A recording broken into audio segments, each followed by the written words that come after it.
अडीच घेतोय, अडीच नाही पावणे 3 येणार.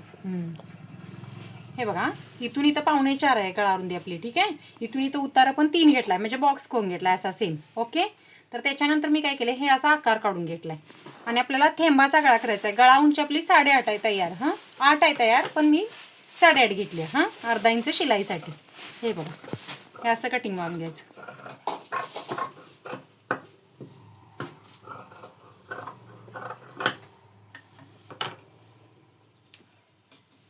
आपला थेंबाचा आकार तयार झाला.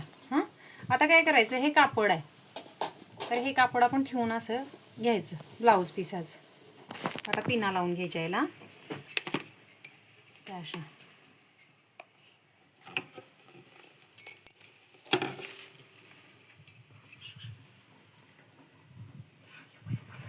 झालं ताई.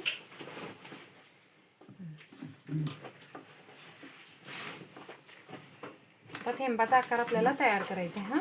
वरती मी काही शिवून घेतलेलं नाही आहे. आता हे असं घ्यायचं.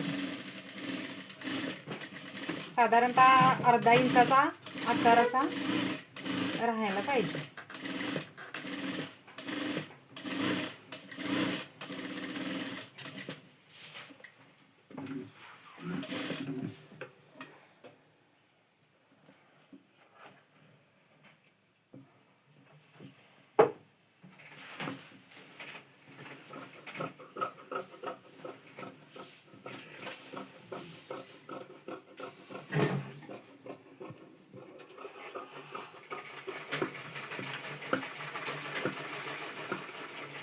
अशा खाची मारून घ्यायच्या जेणेकरून ते व्यवस्थित आहे.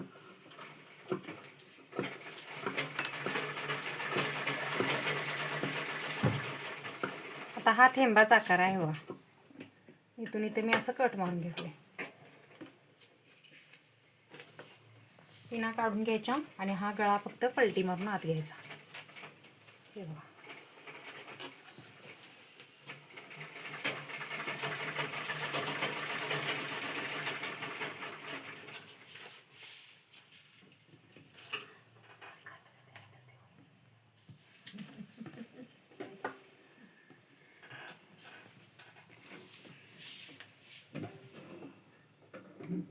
आता गळा पूर्ण आपण शिवून घेणार आहे.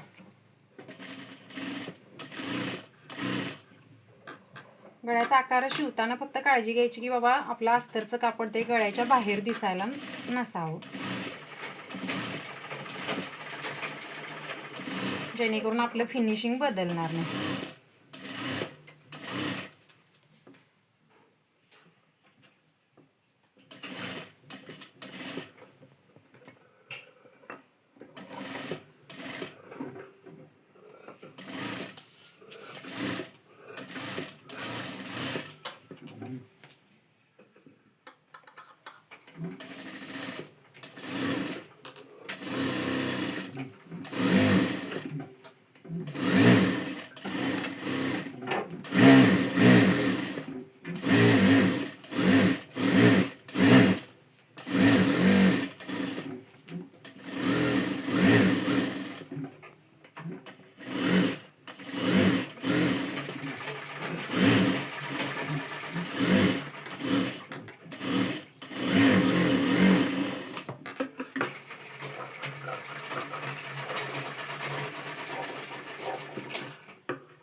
अशा पद्धतीने आपला गळा तयार झालेला आहे. आता ह्याला काय करायचं, लेस लावून घ्यायची. इथे थोडंसं कापड गावले व्यवस्थित करून आपण घ्यायचं.